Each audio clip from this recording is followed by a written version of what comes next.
Hello, everyone. This is your host, Manoj Tandon. Welcome to another episode of Dark Rhino Security, Security Confidential. And today we have another fantastic guest. We're honored to have him, Peter Warmka. Peter is a keynote speaker, author, cybersecurity insider threat consultant, founder of the Counterintelligence Institute, and an honest-to-God retired senior intelligence officer with the CIA. First one we've had on the show that we know about, but his specialization was clandestine human intelligence collection, and we're looking forward to the insights that he's going to share with us that relate back to all the work that we do in cyber and intelligence gathering and human factors actually that affect all this. So welcome to the show, Peter. Thank you for joining us. Thank you very much, Manoj, for the invitation. It's a great pleasure to be here. I'm getting very excited talking about the topics I have passion for. Oh, that's great. Well, we got to start with one thing. We talk a lot about careers on this show, and often it's because there are a lot of people who are looking to transition into cyber, or we don't want anyone to think that they can't do it. I mean, if there's a will, there's a way to make it happen. But one place we can talk about cyber careers, but one thing we don't know anything about, if you can enlighten us, is how do you become a CIA intelligence officer? Like, what's the career path for that? And this is more a curiosity than anything else. Do you apply for it, or how does this work? Well, it's an amazing. I guess it's a fascinating question, and there's a fascinating answers, and there's not one single answer, because I don't think I've ever come across an individual whose path into the CIA was identical to mine or to someone else. Because sometimes you might apply, and you can apply. You can go directly to their website and apply. Other times there could be a spotter that's out there, maybe at a university, whether in the United States or overseas, and say, hey, this person might be a really, really good candidate for recruitment into the agency. And so the spotter will highlight this individual, and the agency will contact them. Or my particular case, which is unique, I never, ever thought or had interest in working for the federal government, let alone CIA. When I got my graduate degree, I started looking for positions. I got an international management degree from Thunderbird, and I started looking for opportunities in the realm of business. I wanted to work overseas. Okay. And so I started working in a bank in Miami, and my goal was to go overseas. And so I started to, over time, apply for other positions, hopefully that would take me there.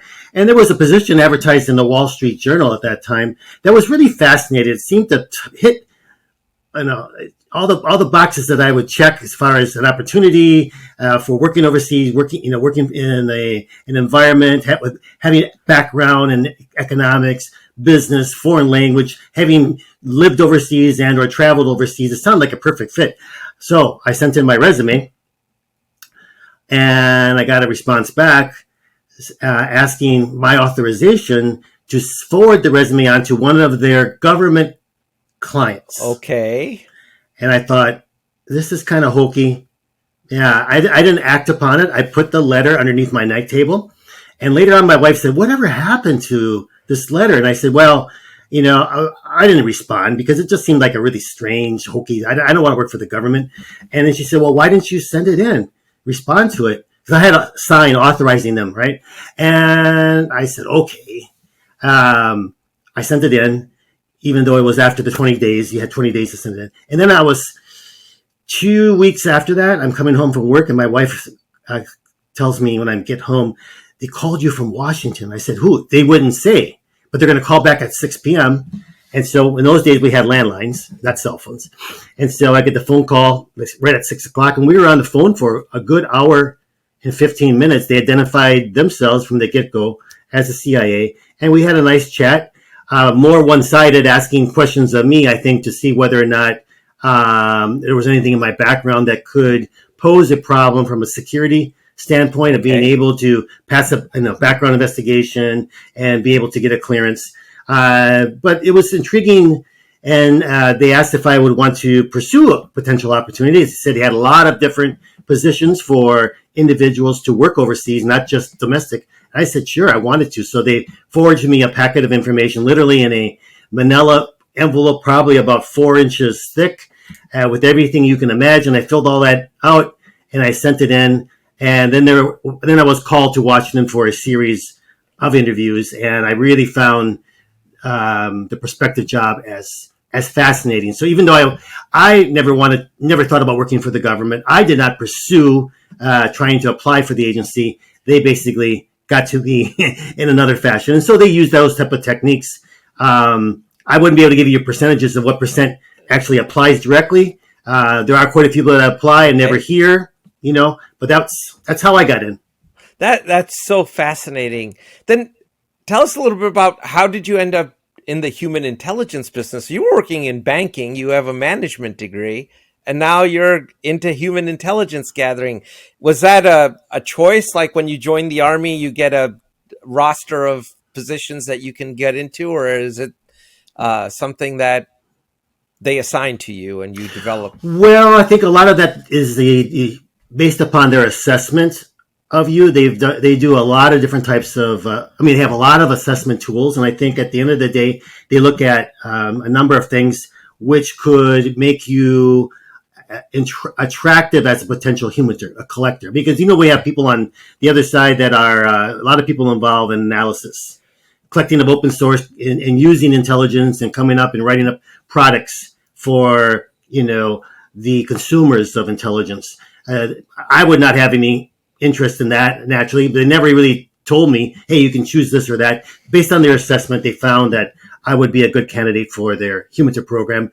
And so it requires somebody who is interesting. You would think that we would be very extroverted, but I found a lot of people in my cadre of individuals that do this. A lot of people are sort of on the border between introverts and extroverts. Really? Oh yeah, it's amazing. Why, I do not know, but we're kind of like on that border. I think I'm more of an introvert with a tendency at times to be extroverted and outgoing, but it's only if I have a specific, let's say, target or mission. I don't like to go out in general and go to, social events or go to cocktail parties. I don't like it. It exhausts me. I'd rather stay at home reading a good book. Hey, but if I'm told, hey, there's this event and we want you to go because there is a particular target or two there, try to meet them. That to me it just totally changes. Then I go in there for the hunt.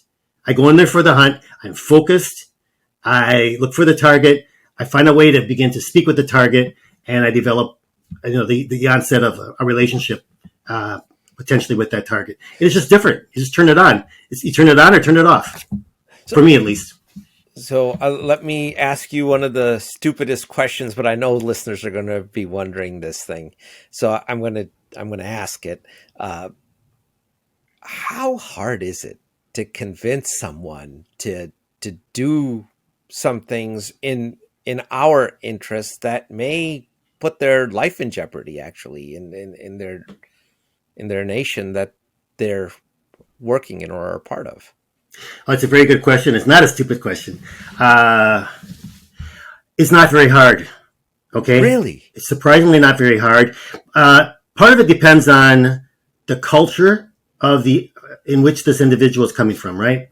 And there are some places in the world where it's very, very easy, and other places in the world where it's more and more difficult and it takes longer. What is crucial in most cases is developing the relationship with that individual that you're trying to recruit to the point of they trust you more than anybody else.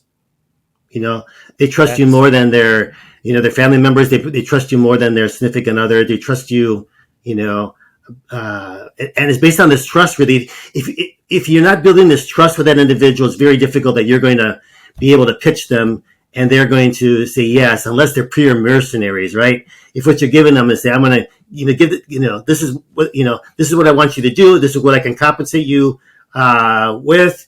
But that's very rare. And that's the type of individual that you got to be very, very careful with. Because if they're mercenaries, they're working for you one day, they'll throw you under the bus another day. to someone who's paying more. So most of our particular recruitment cases, and all of mine, of course, dealt with building that trust with an individual, and that's over time. And just as importantly, getting to know them,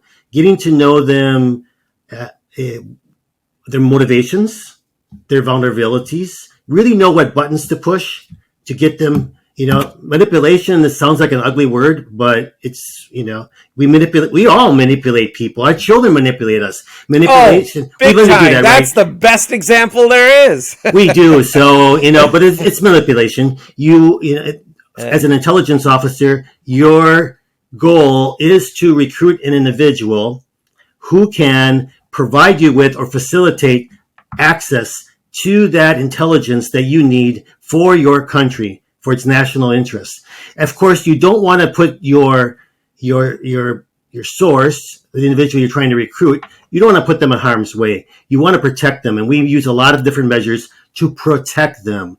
Unfortunately, there have been cases, I have not been involved in any, fortunately, but there have been cases when individuals have suffered consequences for protecting their country. I think that goes without saying. I forget the gentleman who wrote the book, The Puzzle Palace, but he talked about this as well quite a bit. So it just goes with the territory. You do enough cases, there's going to be a couple that are going to go bad. But we try to do everything possible to protect the individual. It's not only to protect them, but it's to protect our sources and methods, to protect the information that we're acquiring. And sometimes we have to train some people are automatically very savvy when it comes to understanding security, what they can and cannot do, what measures they need to put in place. Other ones are coachable. Sometimes we have to teach them, this is how we're going to conduct our meetings, or however we're going to, however we're passing that information to us from them, how we're going to do it to make sure that it's done in such a way that it's very, very secure, and they don't have to worry. If we follow these security protocols, really don't have to worry that they're going to be compromised. We measure that risk, and typically there's times when the risk might be too high, and we say, no, we're not going to pursue this because it's too risky to you. Or if they say that they can do something, we'll have them explain to us, okay, how are you planning to do this? And walk us through that, so that if they're doing something that we feel is just way too risky, we'll say, no, stand down from that. So the security is always in our mind, and especially for me, it's always in my mind, and really happy that nothing's ever happened in the cases that I ran regarding jeopardizing the security of the individuals who work for me. And that to me is very, very important, because I would feel very bad if something would have happened. I can completely understand. I think everyone could. So now you're out, you're retired, and you started the Counterintelligence Institute. I mean, it sounds like you got right back in the game. So what is the mission there? What are you guys doing at the Counterintelligence Institute? Well, you're right. When I retired, I thought I was really retiring. That was my plan. But then when I started to see all these, hear about all these data breaches that were taking place worldwide against every type of organization, sizes of organization, they were just growing in quantity and quality of the breaches. And what really struck me, according to some of the reports, like IBM puts out an annual report, over 90% of successful data breaches start or initiated with some form of human hacking, social engineering. I interchange these terms. Human hacking is more, I think, we can see it more, we can understand it more than social engineering. A lot of people, if I ask them, hey, do you know what social engineering is? And they say yes. And then I start asking questions, they have no idea. So it's amazing that still today people don't understand what social engineering is about. I call it human hacking because it's more graphic in a sense of understanding that we're trying to hack into the mind of an individual.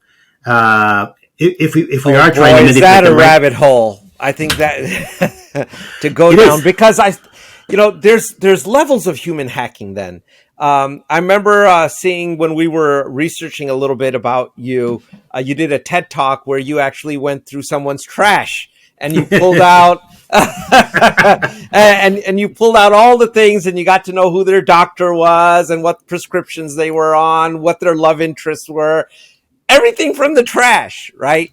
But which people don't throw out your trash, but that I would imagine is an extreme level if you're really targeting somebody. There's got to be, when IBM put out that report, they probably didn't put out what kind of hacking or what level of engineering was being done on that targeted individual. Right, it's across the board. There's so many different things, and they'll say today typically that the biggest form of data breaches that are caused by the human factor is through phishing. I mean, by quantity, yes. But when I focused on, especially as a former intelligence officer, when I speak to this sort of threat, the threat actors are various, whether it's an intelligence service, a criminal group, an industrial competitor, an activist, or a lone wolf. There's a variety of threat actors, but at the end of the day, the really professional ones are going to take this. We do take it to a much higher level than the basic, phishing campaign where you have the same email that goes out to thousands of people, and it is, they're going by a certain percentage that's going to take the bait. No pun intended, but there are, right. It works right at that level. But if we're talking about the average data breach last year, 2022. Cost of a data breach, I think worldwide for an average organization was about 4.6 million, and I think for a U.S. organization it was 9.6.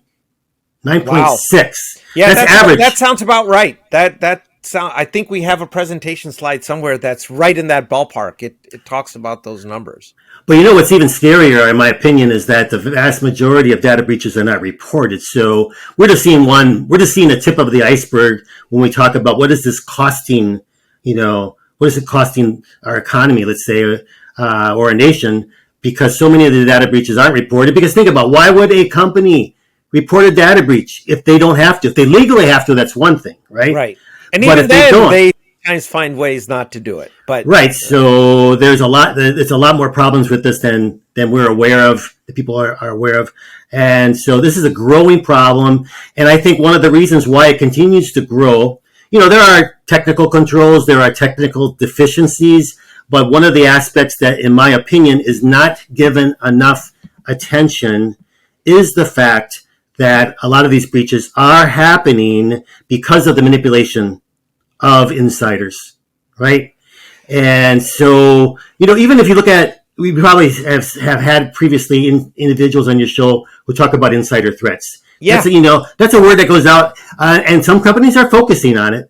Other ones are still a little bit behind, but even those that are focusing on it, I think a lot of the focus is on that internal threat that somehow is created internally, and not looking at that threat that can come from outside the organization, how these external threat actors can target the insiders of that company who turn them into threats, because they would not be threats otherwise, but because they are targeted and manipulated, they become threats. You're 1,000%, if there's such a thing, correct on this. And you've hit a little bit of a nerve, because it's something that we talk about a lot with our clients.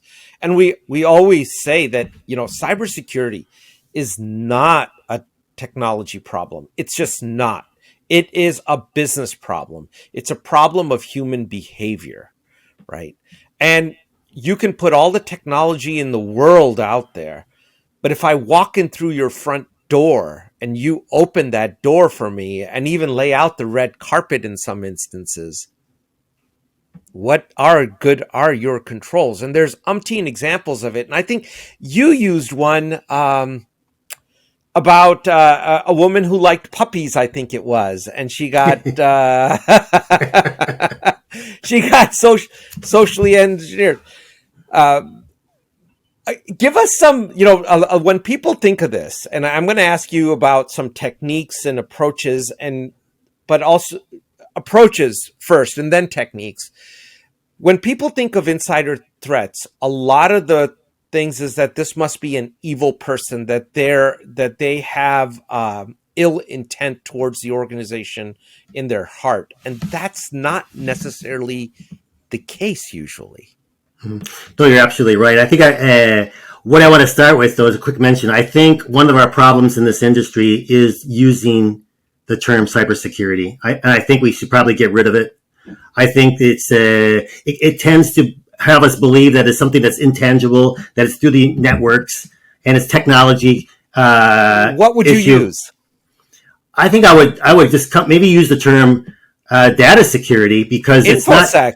Yeah, InfoSec, yeah. Because there's so many other ways, and we can talk about a number of them later on, where I can get into an organization and obtain a considerable amount of information, and it will never appear as a data breach. It was never through the networks. There are other ways to get the information than to have to hack into the network to get the data.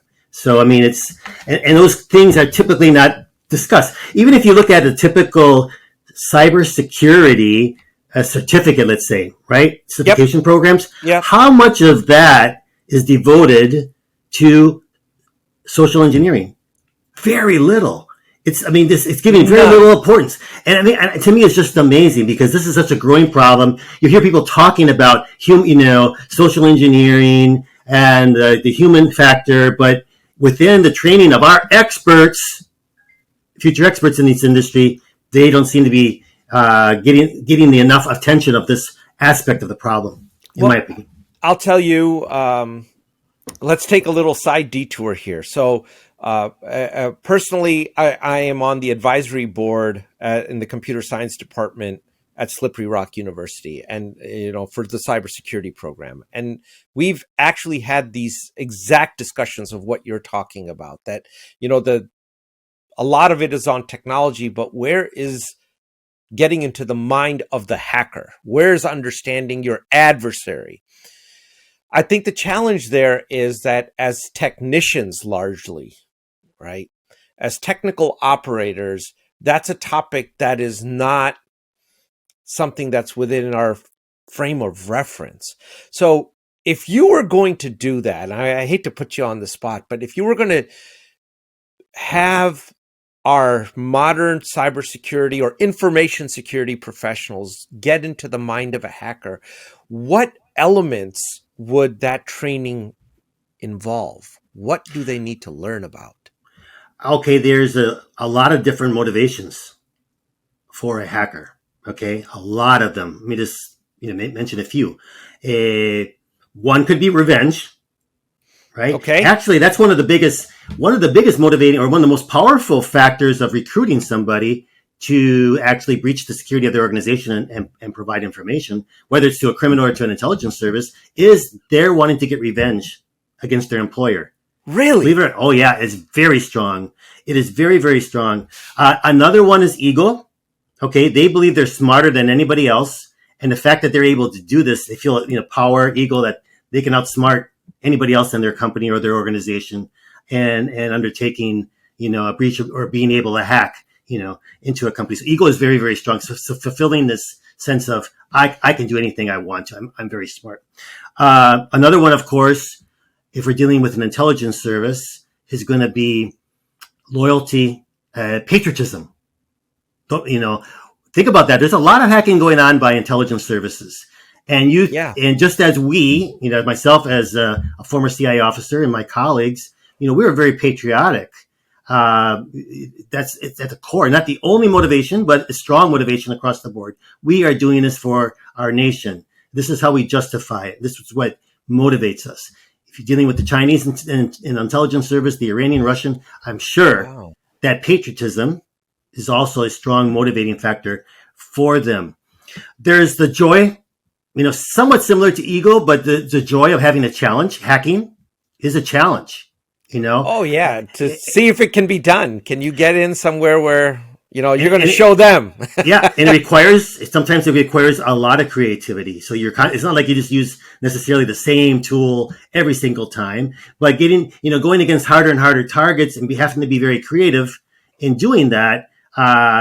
It's self-satisfying when you take on that challenge and accomplish that. It could be there are people that just get turned on by pure manipulation, narcissists, right? I mean, I'm not saying that, but I mean, there could be people that they just love the fact that they're people that are vulnerable and they can manipulate them, not caring about you asked me earlier about, how we, care about protecting the sources. There are some of these, a lot of these hackers that they really don't care, right? What happens to that organization and down the road, what happens to that individual that they may have manipulated. But probably across the board, one of the most important motivations is going to be monetary, especially if you're dealing with criminal organizations, right? It's going to be. We would put that as in our experience, especially with phishing and ransomware and extortion, those three things. It's no different than someone robbing the stagecoaches of yesteryear. Yeah, I think money is definitely number one, and money is usually the strongest. But a lot of times you're going to see not just money; you're going to see it maybe combined with some of these other factors that I mentioned, like even the sources that we would recruit. Hardly ever is it just money. A lot of times there's some other aspect that combined with money, it makes it even stronger for that individual to have this motivation to undertake, trying to hack. So I think that these are the different psychological factors. How you particularly study them and be able to specifically identify them for specific cases, not that easy. But I think having at least an understanding about why an organization would be targeted is important. So what's the motivation of the hacker? Is it are they trying to get this information for their country, to help their country? Are they trying to get this information just to be able to, to get money? Or is it someone who is trying to get back at a particular organization? I mean, these are all factors, okay, that can motivate a hacker. And Peter, when you put it this way, it expands the field of vulnerabilities exponentially. It does. Right? Because now, in terms of, I'll tell you, and I'm going to generalize, it doesn't apply to everybody, but in general, most organizations, when they're thinking about risk, they're thinking about, okay, if I get hacked, how does this going to affect me legally? How is it going to affect me financially? And whether that be a disruption in their revenue stream or that be a disruption in lost sales, production, whatever the case may be, or they're thinking in terms of what their loss to their brand and things like that may be. But they're not assessing, well, I may be a conduit to something much bigger. Mm-hmm. Oh, yes. And if I want to get into, I want to be careful because I don't want to inadvertently give away a lot of approaches. If we're like, well, that's a good idea. Let's do it. But if I want to get into a bigger fish, and I'll generalize it, right?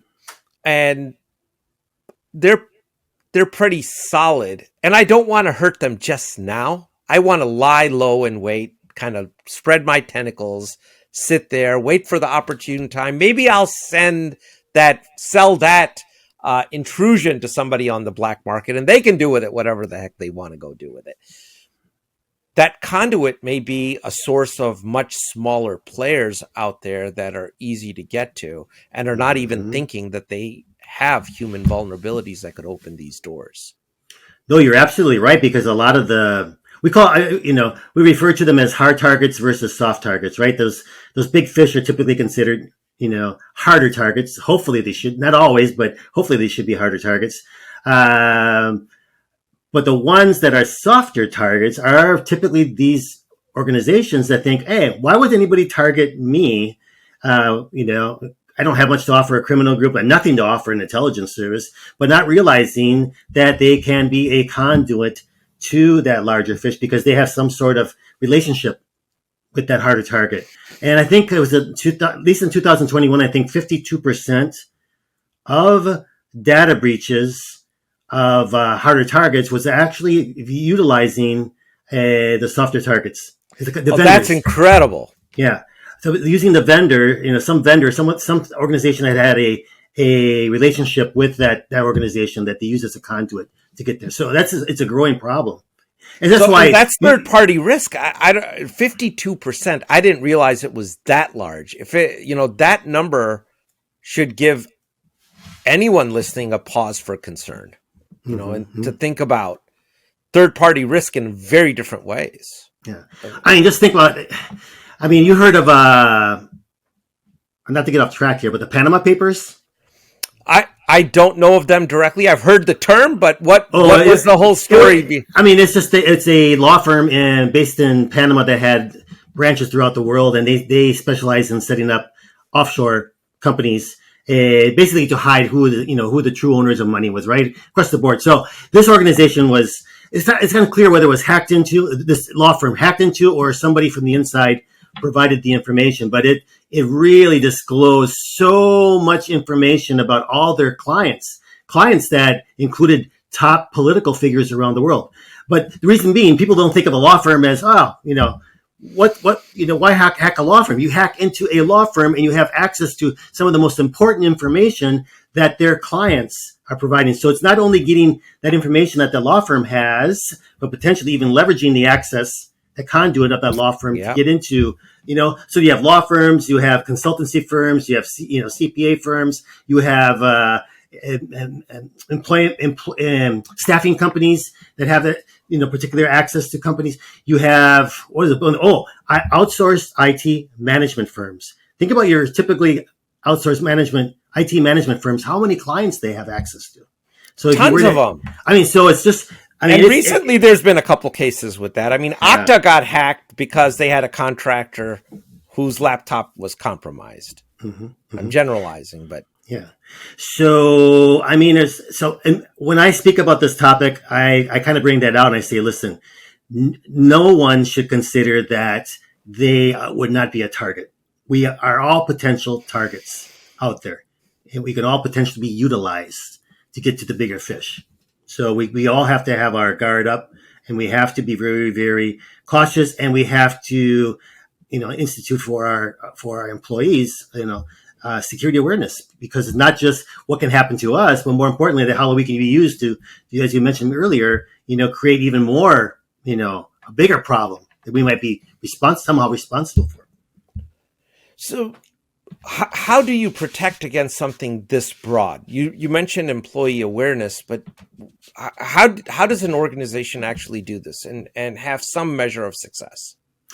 Well, when I focus on security awareness, the biggest, just in my opinion, there are two big areas here that we need to educate the company and their employees on.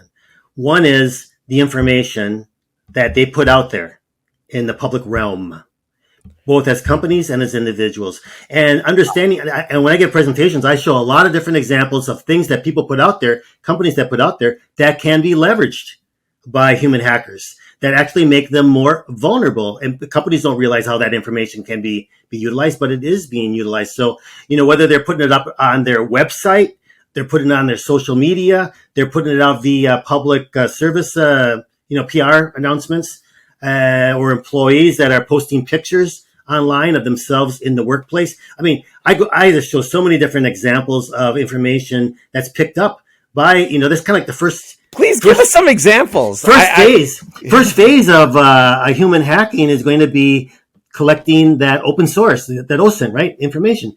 Because I want to maximize my potential success, minimize any compromise. So it's just like kidnapping somebody, right? You don't just all of a sudden go out there, well, let's go try to find this person and kidnap him. You're going to study that target. You're going to know their every movement. And you're going to decide, right here is where I'm going to try to intercept this individual because of all this, this research I've done. So same way here, we're going to use open source, OSINT, which is so readily available. I could be in Beijing right now on my laptop in the Starbucks and looking at your company or anybody's company and start collecting, not just what's on the website, but even going, okay, I'll give you a few examples. Going to Glassdoor.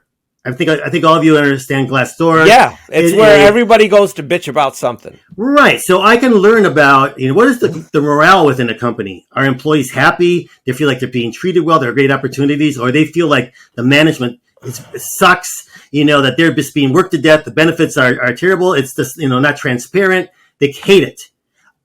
Where people are not happy or they're disgruntled, it's much easier to actually target them and motivate them to take revenge. Okay. For example, there's a lot of different, I found detailed floor plans that have been uploaded to the internet of companies. If I wanted to do an intrusion, I found documents, employee benefit packages, IT user guides that have been uploaded to the internet. All you got to do is do a search of the company in PDF. It'll be amazed by what type of documents you may find on the internet. Pictures of employees in the workplace, with their badges. Where do they wear their badges?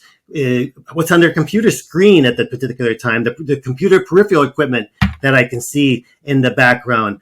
As I mentioned, their badges, which I can, we can actually then manufacture badges for flash purposes.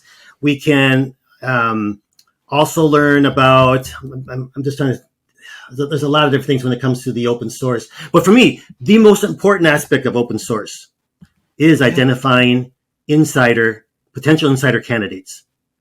Okay. Because in the old days, when I was out in the field, beginning of my career, it's like, okay, you have a target organization because there's information there that you want to get to. And trying to find out the who's who within that organization, getting the diagram, the hierarchical, diagram is very difficult. When you got that, it's wow, this is a starting point. Now I can learn about, who is in the organization, what they have access to, the relationships. Don't need that. I can just get on the internet and the go-to place. What is your idea? What's the number one place that we can use to identify insider target candidates?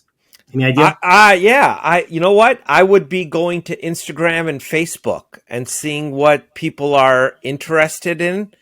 And that might tell me a little bit about the vulnerabilities. Because Absolutely. That's what they like stage. Most. Oh, okay. So First stage, LinkedIn. Okay. LinkedIn is golden resource. Because with the search bar on the upper left-hand corner, you can plug in the name of the company and people. And that will pull up all the people that have had, that company in their professional history. Then all you got to do is insert current.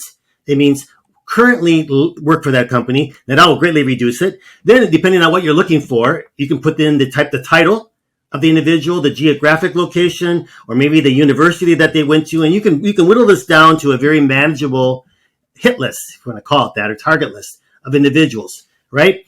And then based on that, so starting with LinkedIn, look at all of that information you got about their academic and professional background, their certifications that they have, the licenses that they have, even their volunteer work. What do they have a passion for outside of their job, right?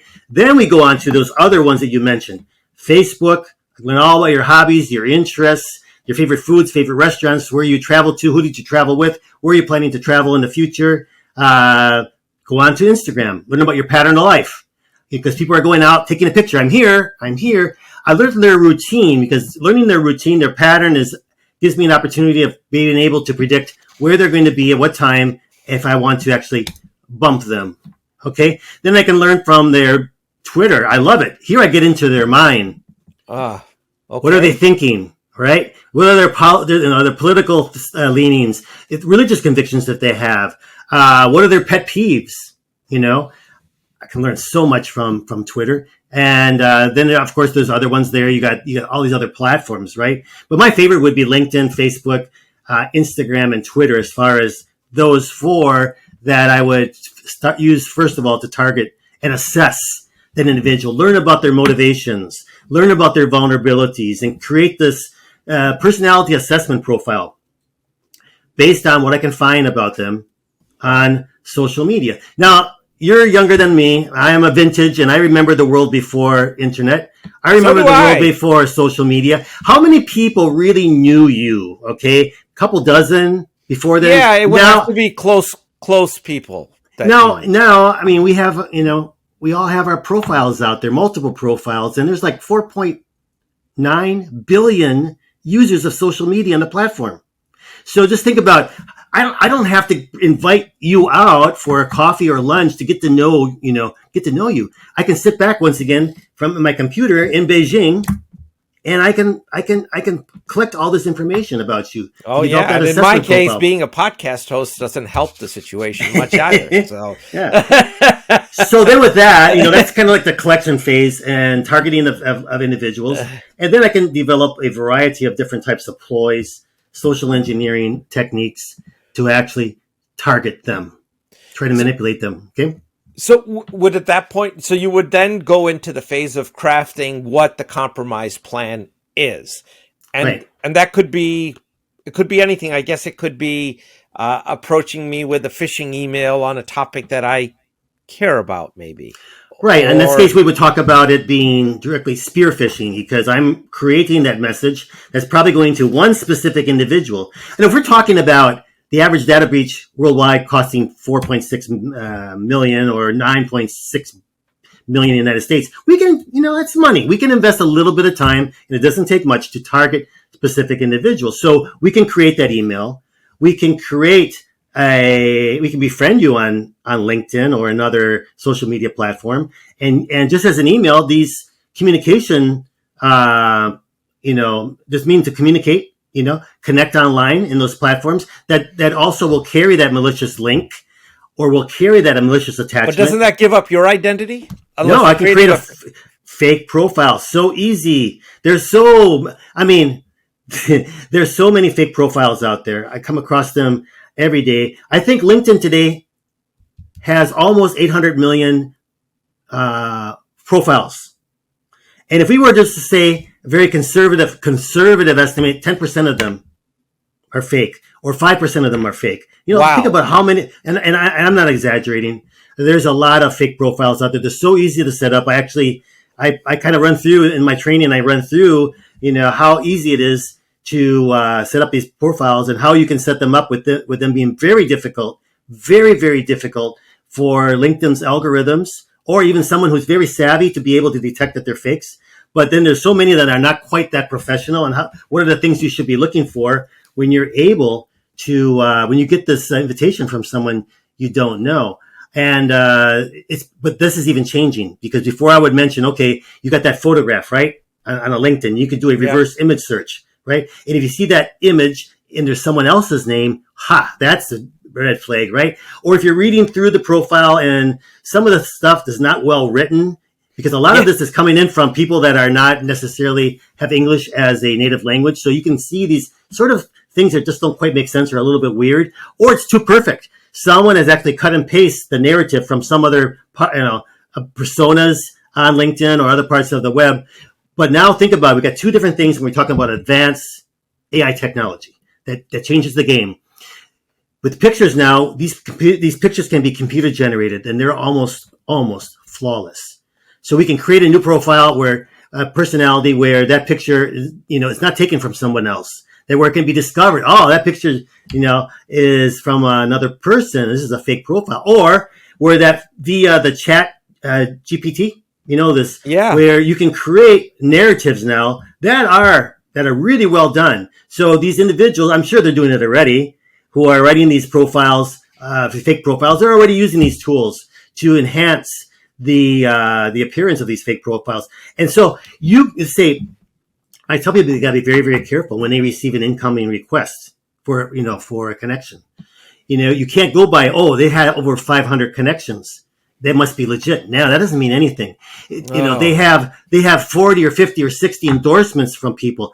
That doesn't mean anything. People will endorse people that they don't know. Because LinkedIn will say, would you like to endorse Sally Smith for XYZ? Sure, right? You want to be helpful, even though they don't know Sally Smith. And Sally Smith is probably a fake anyway. Okay, so what about, they can incorporate in their profile when they make this fake profile. If I wanted to target you, for example, if I know you've gone to the university, why don't I put the same university that you went to? Why don't I put, some other aspect in my profile that we have a commonality with? You're more likely to connect with me. And when I then beginning to have a dialogue with you, it's great. We already, developed that rapport. Just like if you're in another side of the country driving, and let's say you're from Ohio, right? Yep. Okay, let's say you're in Ohio and all of a sudden you're in, I don't know, Wyoming. You happen to see a car from Ohio. You automatically feel this connection with that person, even, right? Because you have a commonality there. So same thing, people that develop these fake profiles will develop them with some commonality with the target. And so the target feels even more, the rapport that's built.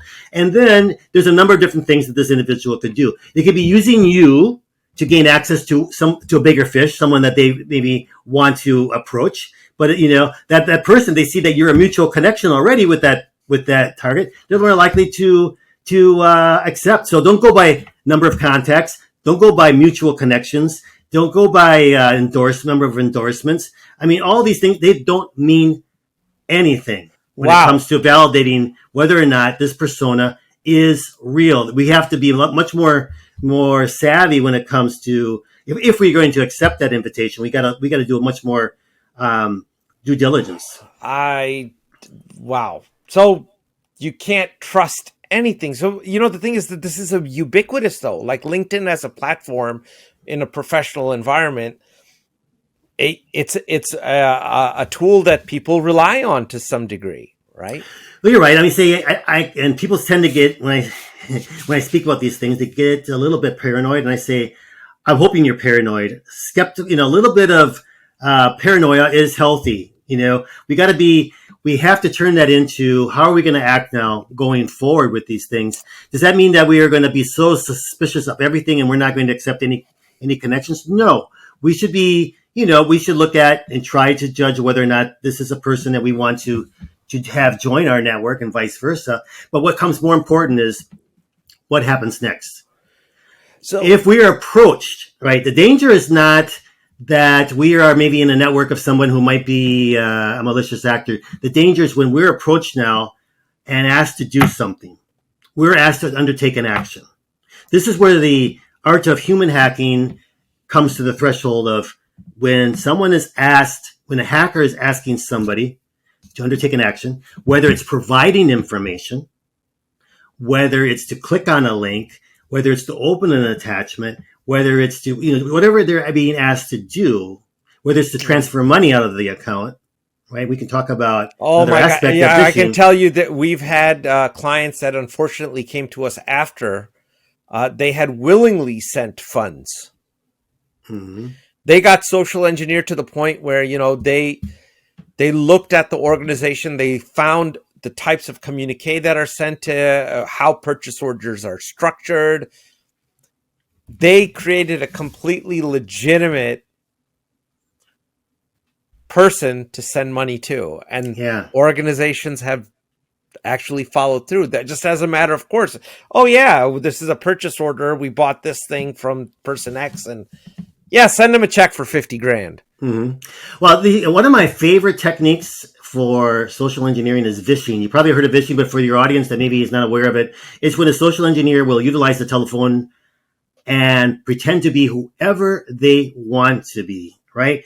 To enhance their credibility, they will spoof the caller ID, okay? And so, for example, this could be done for many different reasons. Maybe it's calling somebody up, pretending to be somebody who's in some position of authority, and then asking, the recipient of the call for information. And they see the call ID coming in is from that person. Why shouldn't I trust that it's coming from that person? They might even, use that to call in to, pretending to be the boss, and instructing an employee, we need to make this urgent transfer to this client. It wasn't done. Make this now. And to even now, the next level of this, which has just happened over the last 3 years, where you're going to see more of it, is actually the deep fake voice cloning. Okay. Where it's not only the caller ID that we're spoofing, it's also that voice of that boss. So you see the number coming in. Oh, the boss is calling me. I listen to it, or I speak with the boss. It's his voice, his or her voice. This has been done, and there's been companies that have suffered from this. One of the biggest was in 2020. I think it was $35 million. Wow! That bank manager sent out from the bank, some client to transferred out because they believed. It was the voice of the client that was giving them the instructions. So and there's a lot of these that are not reported, of course. So, but this is the growth. This is where we're going. So this is incredible. I'll tell you, Peter. We've there's so many more topics here. We haven't even scratched the surface, and we're already at the hour. And we've got to have you back because we didn't even get to protect, verify, and trust, and that whole thing. But I absolutely want to talk about your book that's coming out. Oh, Oh, it's actually I really want to talk about that, and then you got to come back for a part 2, and we got to pick up right at this point. And okay. But tell us about the book. It's coming out in a couple weeks, right? No. Actually, the book came out already. It's coming out. It's already available. And let me see. I have a copy of it here for those of you who are visual. Confessions of a CIA Spy: The Art of Human Hacking. Okay, that's not a picture of me, but it could be. All right, but people see the cover, they might think it's a fiction, but it's not. This is actually, I wrote this book based on what I've seen working as an intelligence officer. The whole psychology behind how we target. Some of the things I just mentioned to you, how we target an organization, how we, the importance of identifying that insider, sizing them up via their motivations and vulnerabilities, and then knowing how do we leverage this. And so I talk about this in the world of human hacking today, not just intelligence, but in services, but across the board, no matter who the threat actor is. These techniques that are used, and then more importantly, providing tips about how we as individuals and organizations can protect themselves from this type of hacking. And I think one of the most important things when we talk about, when I speak to organizations, this security awareness training, which we'll talk more about next time when you have me back. Absolutely. We want you back. I mean, there were like 15 questions here in total. I think we got through 3 of them. So I just want to highlight that so often the security awareness training it's compliance training. It's sort of this check the box exercise, and this is unfortunately the mindset where companies are thinking, well, we got to just check the box, maybe for insurance purposes as well, and they pass this on to their employees. The employees see it as compliance. I got to watch these cheesy videos. I got to answer a few questions, and I get my 70%. I can print out my certificate. I'm good for a year. But you see how rapidly these things are changing. We have to be kept abreast of these types of, and I think one way to get your employees on board is to offer this not only for the benefit of the company, but for the benefit of the employees. If they're aware of the security, concerns and how they're vulnerable to themselves and how this can help protect them against, identity theft, protect them against, someone trying to get into their own bank accounts, they can see the value, and that will carry over to the organization. So that's the type of things that I'm focusing on. That's a really cool concept. If you make the individual more secure, and you form an individual habit, that might be the best way to form a corporate habit. Yeah, it's their buy-in.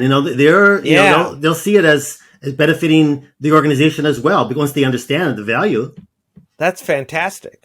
That's worth the price of admission. It was a way in which I had not thought about this.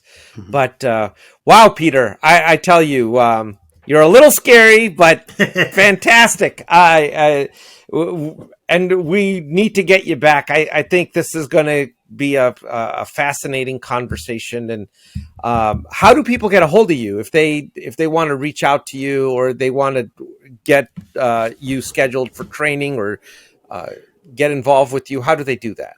Sure. One of the best points of contact would be getting on my website, which is counterintelligence-institute.com. Or you can do a search for my name, Peter Warmka, on LinkedIn, and it will pull up a lot of information as well as links to the website. So, the website, LinkedIn are probably the easiest ways to get to me. On my website, there's also additional information, videos. There's information about the programs that I have. And also, I'll forward to you, but I do have a nice speaker one sheet that really shows as a brochure all this information that I would like to send it to us, and we'll put it in the show notes. So that excellent. Okay, we'll do. We'll do that for sure. It's fascinating. I think people could really use the advice you're offering here and the insights, because it's mind opening as to how large the vulnerabilities are when you look at the human hacking side of it and go beyond what traditionally is the technical aspects of getting into an organization. Mm-hmm. So Peter, thank you. It's been a wonderful conversation. It's great, and greetings to all of your listeners, and I look forward to another opportunity to speak. And if you have questions that you want to forward directly to me, or to your host here, forward them, because we are going to be back together very shortly. Absolutely, we are. Thank you so much. Take care, everybody. Take care. Have a good day.